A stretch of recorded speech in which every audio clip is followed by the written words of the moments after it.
हिंदू एक विचारधारा है, हिंदू एक सोच है।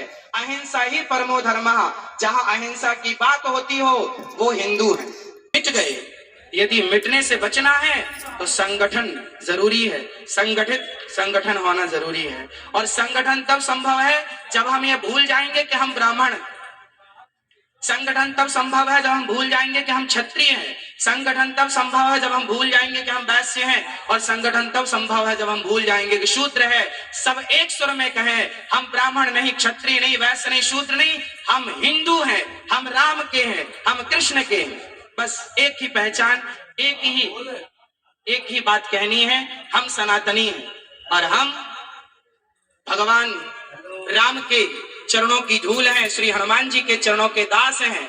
तो आप और हम मिलकर स्वामी जी के साथ पीछे पीछे चलें, स्वामी जी का सपना साकार करने में। जैसे हमारे देश के प्रधानमंत्री जी ने जब झाड़ू उठाई तो घर घर के लोगों ने झाड़ू उठाकर देश को स्वच्छ किया। आज भी फिर से अपने विवेक की झाड़ू उठाने की जरूरत है और संगठन की झाड़ू उठाकर लगा डालो और पूरे देश को एक सूत्र में, प्रेम के सूत्र में बांध डालो। और जिस दिन ये बंध गया तो हम केवल सपना ना देखें, उसे साकार करने के लिए हमें पसीना बहाना पड़ेगा। चाणक्य ने चंद्रगुप्त मौर्य का हाथ देखा, चंद्रगुप्त मौर्य ने कहा, बताओ मेरे हस्तरेखा क्या कह रही है। पूज्य चाणक्य ने कहा कि तेरे हस्तरेखा पर, तेरे हाथ पर लकीर कह रही है कि तू सम्राट बनेगा। बहुत प्रसन्न होकर उछलने लगा। चंद्रगुप्त मौर्य जब उछलने लगे तो चाणक्य ने कहा, बेटा इसके आगे भी एक रेखा है, वो कुछ और कह रही है। यदि उसे नहीं सुना तो तेरा यह सपना, तेरा यह उछलना यहीं रह जाएगा। गुरुजी क्या रेखा है आगे की? तब चाणक्य ने कहा कि बेटा यदि तुझे सम्राट बनना है तो सिर का पसीना पांव तक पहुंचे, इतनी मेहनत करनी पड़ेगी, इतना प्रयास करना पड़ेगा। आपको धर्म के, सत्य के रास्ते से किसी भी हाल में डिगना नहीं होगा। और जो धर्म के, सत्य के रास्ते पर चलता है उसी का लोक परलोक संवरता है। यदि हम संगठन रखें, हम संगठित हो जाएं और सपना देख रहे हैं तो पूज्य महाराज जी के साथ साथ चलने का। कितने लोग महाराज जी के साथ हैं? हम सभी, पूरा राष्ट्र, छोटे से बच्चों से लेकर बड़े बूढ़ों तक हम सब साथ में हैं। और संगठन होगा तो हिंदू राष्ट्र की स्थापना पुनः होगी। गाय को फिर अधिकार मिलेगा जो अधिकार भगवान श्री कृष्ण ने दिया है। गाय को भी राष्ट्र माता होनी चाहिए, हाँ या ना? तो जब हम सनातनी संगठित होंगे ना तो सब पॉसिबल है, वरना लड़ते ही रहें, जातवाद में बटे रहें तो कुछ नहीं होने वाला। स्वामी श्री कृपात्री जी महाराज ने भी एक सपना देखा था। उस समय की वर्तमान इंदिरा गांधी जी से कहा था, उन्होंने कहा था कि आप मुझे प्रधानमंत्री होने का आशीर्वाद दो।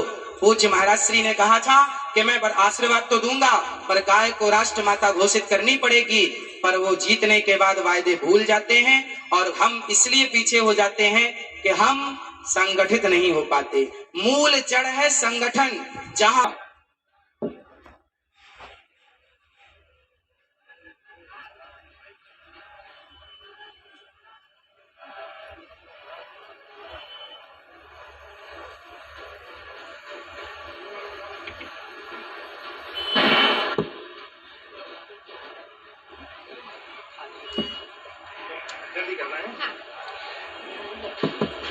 बोलिए बागेश्वर धाम सरकार की जय, श्री सन्यासी बाबा की जय।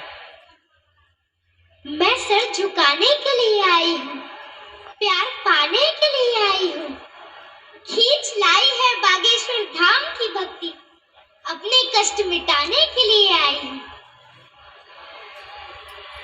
जिम्मेदारियों का बोझ परिवार पे पड़ा तो ऑटो रिक्शा ट्रेन को चलाने लगी बेटियां, साहस के साथ अंतरिक्ष तक भेज डाला, युद्धक विमान भी उड़ाने लगी बेटियां। और कितने उदाहरण ढूंढ कर लाऊं, हर क्षेत्र शक्ति आजमाने लगी बेटियां।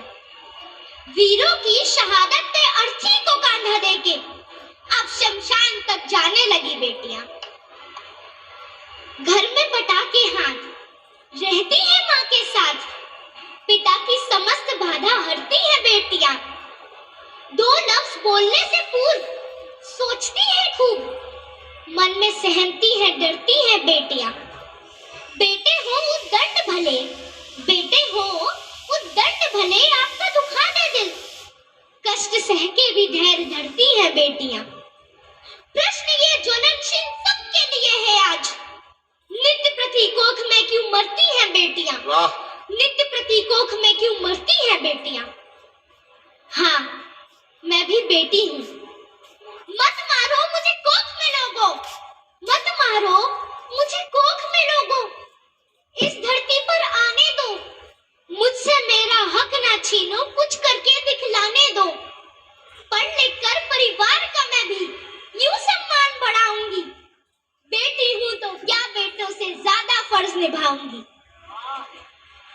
माना कठिन डगर है मेरी, माना कठिन डगर है मेरी, पर मंजिल पा जाऊंगी। मुझसे मेरा हक ना छीनो, भद्रकाली बन जाऊंगी। मुझे बनाया परमेश्वर ने, मुझे बनाया परमेश्वर ने, मैं भी राज दुलारी हूँ। सुनो जरा कमजोर नहीं हूँ, धधकती हुई चिंगारी हूँ। वाह, छेड़ो मत तुम जल जाओगे, मैं दुर्गा मैं काली हूँ, मैं दुर्गा मैं काली हूँ। झांसी की रानी भी कह सकते, मैं बागेश्वर धाम की प्यारी हूँ, मैं बागेश्वर धाम की प्यारी हूँ। बोली बागेश्वर धाम सरकार की, श्री सन्यासी बाबा की।